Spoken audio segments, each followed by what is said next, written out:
WWE is so soulless right now. I know y'all feel it too. But something is off. It's like WWE has all the ingredients, but no seasoning. Now, I love a good crossover. I'm talking when celebs get in that ring and actually do their part. When it's done right, it works. Floyd Mayweather versus Big Show at WrestleMania 24. That had story and that had entertainment. And Bad Bunny, ain't nobody told him to do all of that. Get up in there, train, and really show out for Puerto Rico. That's the formula right there. Effort, story, payoff. But this new wave, Travis Scott. Travis. They threw him into a main event feud. It felt rushed, last minute. I done talked about this so many times already.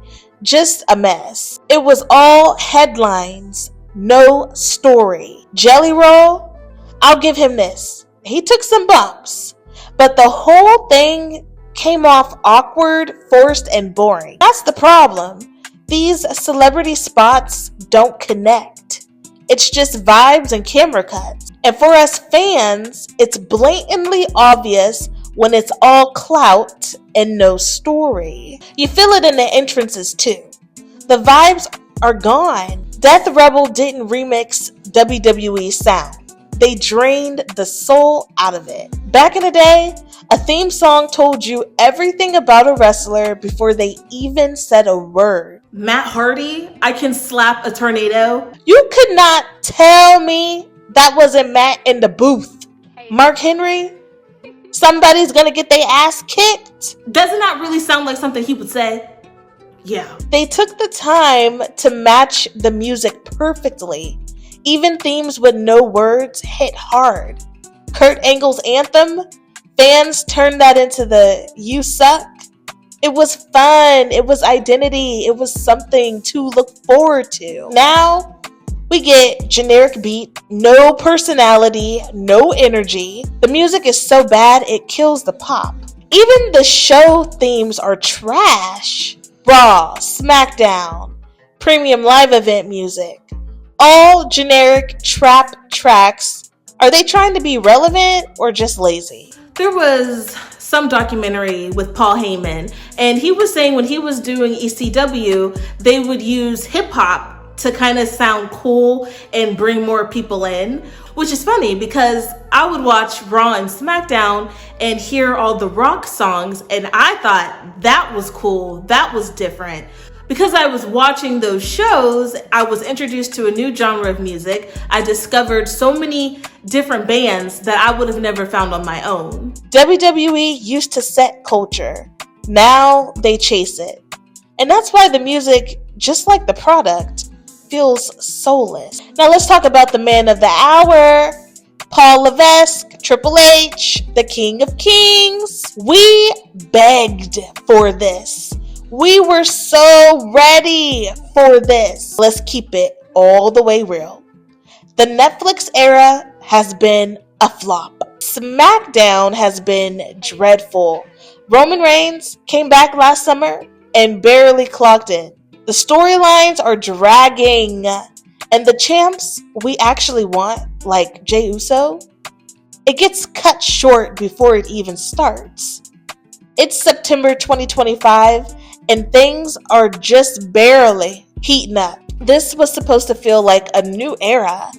Instead, it's just the same old suit in a different size. Now, these premium live events. Now, don't get me wrong. I don't mind 2-day events if they're going to actually tell more story, give us more wrestling, and make it actually a bigger experience. But no, that's not what we're getting. This isn't about fans. This is strictly about money. It's costing us more. It's padding the runtime with more ads. And half the time, it feels like filler. 2 nights don't mean double the magic. It means double the bill. WrestleMania being in the same city 2 years in a row, bogus.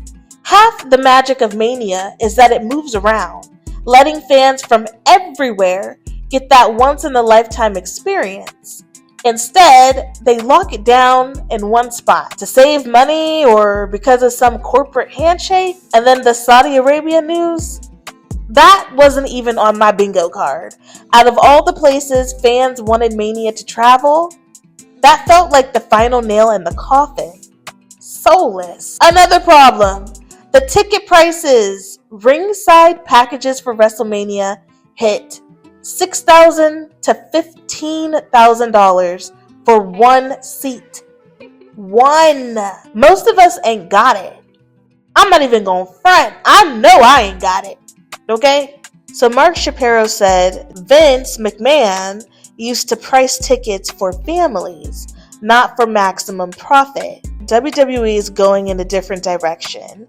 Like, how can you even say that? In this economy, people are like using Afterpay and Klarna just to get groceries. What do you mean? Like, for you to even say that sentence is soulless. And the meet and greets, it's outrageous. And then half the time, fans don't even get treated right. Gunther said a fan told him they drove like 9 hours just to meet him. And his response, some slick mess like, don't do that again, spend your time doing something better. Like, what? Like, this life is already stressful enough. You find something that you enjoy, something that you like, and spend time and money into. And then the wrestler disses you? I just know she cried in the car. The prices keep going up, the passion keeps going down, and the joy gone.